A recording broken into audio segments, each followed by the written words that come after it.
Let's take a look at scheduling now in Shiftcare. And once we've got our pricing and our pay items and everything set up and our clients and staff uploaded into Shiftcare, we're now in a really good position to start doing our rostering and scheduling. So there's two views on the Premium and Pro versions of Shiftcare. You've got the ability to sort by staff or by client, depending on how you want to do your rostering. So here I've got the staff view, and I might want to roster on a shift for Harry, and we'll do that on the 21st of October. So as soon as you click on the shift, it's going to open up the profile page on the right hand side here for the shift, and you can choose the client that you'd like to put Harry on with. So I'm going to choose Gerald as the client. You can choose the shift type. The shift types are fully customizable in Shiftcare, and they're color codable as well. So we've got a whole lot here, and I'm just going to put support coordination as the shift type for this. You can choose the price book as well. So depending on what you want to do for the pricing, you can choose the price book from that list, and the pricing is automatically generated in your invoicing. So you don't have to worry about the support item number, the time of the shift, or anything like that. Shiftcare is going to work out the pricing for you when it comes to the invoicing based on the date and the time of the shift. In time and location, we can choose the time that support is going to be available. So it might be like 10 o'clock till maybe 5 p.m. in the afternoon. If you'd like to repeat this shift, you can choose a repeat pattern. So you can do a weekly, daily, or monthly repetition. And just say we want to do this on Monday, Wednesday, and Friday, and we'll do that until the end of November. This could also be the end date of the support, so your funding might run out on a particular date, so you can put the end date based on the date of the funding running out as well. The address will come up automatically based on the information you've got in your client profile, and we've got the carer information here as well. If you'd like to notify the carer that they've received the shift, you can toggle this on, and as soon as you save that shift, Harry's going to be notified that they've got a new shift with that client. You can also add instructions into the shift as well. So if there's there might be a key in the lockbox on veranda,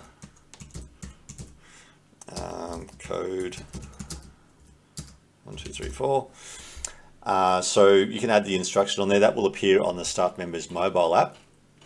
If you need to do more advanced operations within the shift, you can click on Advanced Edit, and this will open up another window. And here you can add in staff members' break times. You can also enter in tasks as well. So might have to put the bin out.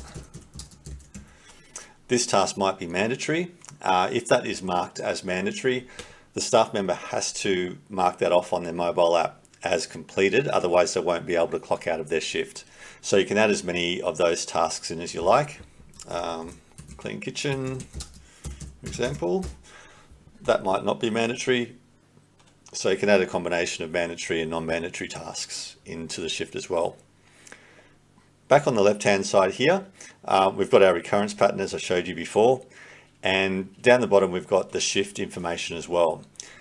If you're going to be paying your staff members for kilometers, just say they do a little bit of travel on the shift, or they're claiming for expenses like parking, or they might go to the movies, and you want them to be able to claim for those allowances, you can select the expenses and the mileage from this drop down here.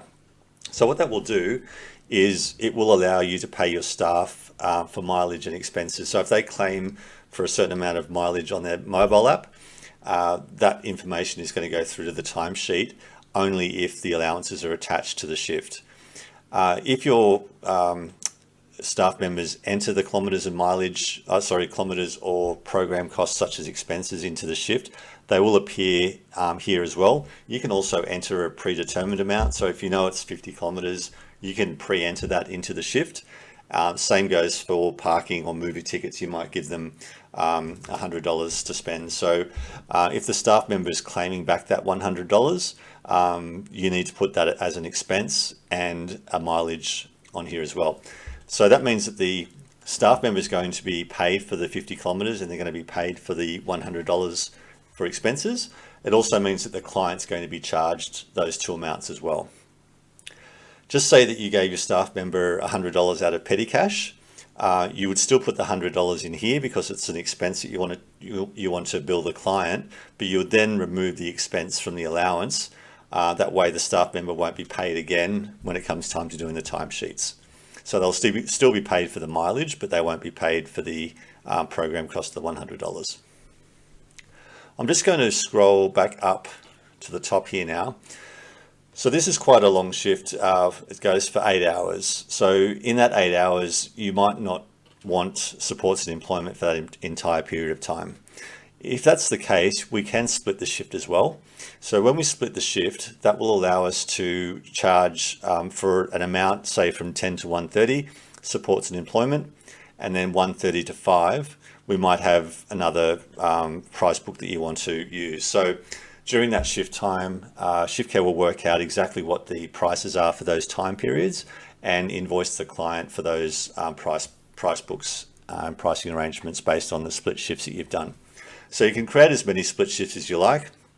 You can also add additional carers onto the shift, and you can also add additional clients into the shift as well. So Shiftcare really lets you create really complex shifts and split shifts and take care of all the billing and the timesheets all in one. So it's a really powerful program to allow you to do that. If you do need help or assistance with this side of it or the scheduling side of it, reach out to support. The little chat icons in the bottom left-hand corner. So you can always reach out and ask our support team any questions that you've got while you're doing your scheduling if you run into any issues. When we press save, that will create the shift. And you'll then see we've got Harry and Josephina rostered on for those two clients. And if we hover over that orange, we'll see it's a support coordination shift. And we can also see if there's any private notes on that shift as well.